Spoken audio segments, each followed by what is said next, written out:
ನಮಸ್ತೆ ಇಂಡಿಯಾ.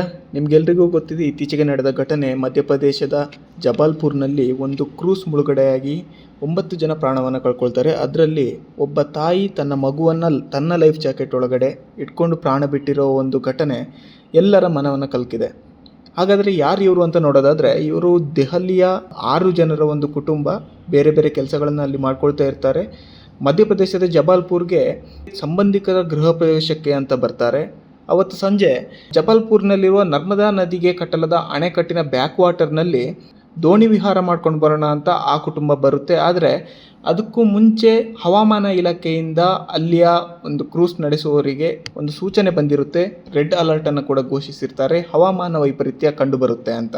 ಆದರೆ ಸರ್ಕಾರದ್ದೇ ಆದ ಕ್ರೂಸ್ನ ಸಿಬ್ಬಂದಿ ಏನಿದ್ದಾರೆ, ಹಣದ ಆಸೆಗೋಸ್ಕರ ಬಂದ ಪ್ರವಾಸಿಗರನ್ನು ಕೂರಿಸಿಕೊಂಡು ನೀರಿಗೆ ಕ್ರೂಸ್ನ ಇಳಿಸ್ತಾರೆ. ಯಾವಾಗ ಕ್ರೂಸ್ ನೀರಿಗೆ ಇಳಿಯುತ್ತೋ ಸ್ವಲ್ಪ ಹೊತ್ತಿನ ನಂತರ ಅಲ್ಲಿನ ಹವಾಮಾನದಲ್ಲಿ ವೈಪರೀತ್ಯ ಕಂಡುಬರುತ್ತೆ. ಜೋರಾಗಿ ಗಾಳಿ ಬೀಸೋದಕ್ಕೆ ಶುರುವಾಗುತ್ತೆ. ಅಲ್ಲಿ ಬೀಸ್ತಾ ಇದ್ದ ತಂಗಾಳಿ ಬಿರುಗಾಳಿಯಾಗಿ ಬದಲಾಗುತ್ತೆ. ಇದ್ದಕ್ಕಿದ್ದಂತೆ ಅಲ್ಲಿ ಭಯದ ವಾತಾವರಣ ಉಂಟಾಗುತ್ತೆ. ಅದುವರೆಗೆ ಕೊಡದೇ ಇದ್ದಂತಹ ಲೈಫ್ ಜಾಕೆಟ್ನ ಆಗ ಎಲ್ಲರಿಗೂ ಕೊಡೋದಕ್ಕೆ ಶುರು ಮಾಡ್ತಾರೆ. ಕೆಲವರು ಕಿತ್ಕೊಳ್ತಾರೆ. ಎಲ್ಲರಿಗೂ ಸಿಗ್ತೋ ಇಲ್ವೋ ಗೊತ್ತಿಲ್ಲ, ಆದರೆ ಲೈಫ್ ಜಾಕೆಟ್ ಸಿಕ್ಕಿದವರು ನಂತರ ನೀರಿಗೆ ಹಾರ್ತಾರೆ. ದಡ ಹತ್ತಿರದಲ್ಲಿ ಇದ್ದಿದ್ದರಿಂದ ಈಜ್ಕೊಂಡು ದಡವನ್ನು ಸೇರ್ತಾರೆ. ಅದರಲ್ಲಿ ಆ ಕ್ರೂಸ್ನಲ್ಲಿದ್ದ ದೆಹಲಿಯ 6 ಜನರ ಕುಟುಂಬದಲ್ಲಿ 4 ಜನ ದಡವನ್ನು ಸೇರ್ತಾರೆ. ಆದರೆ ಅಲ್ಲಿ ಉಳಿದ 2 ಮರಿಯಾ ಮತ್ತು ಅವರ ಮಗ ತ್ರಿಶಾಲ್, ಇವರಿಬ್ಬರು ಆ ಕ್ರೂಸ್ನಲ್ಲೇ ಉಳ್ಕೊಳ್ತಾರೆ. ತನ್ನ ಮಗನನ್ನು ಕಾಪಾಡೋದಕ್ಕೋಸ್ಕರ ಮರಿಯಾ ಅವನನ್ನು ಕರ್ಕೊಂಡು ಒಂದು ಕ್ಯಾಬಿನ್ ಒಳಗೆ ಹೋಗ್ತಾರೆ.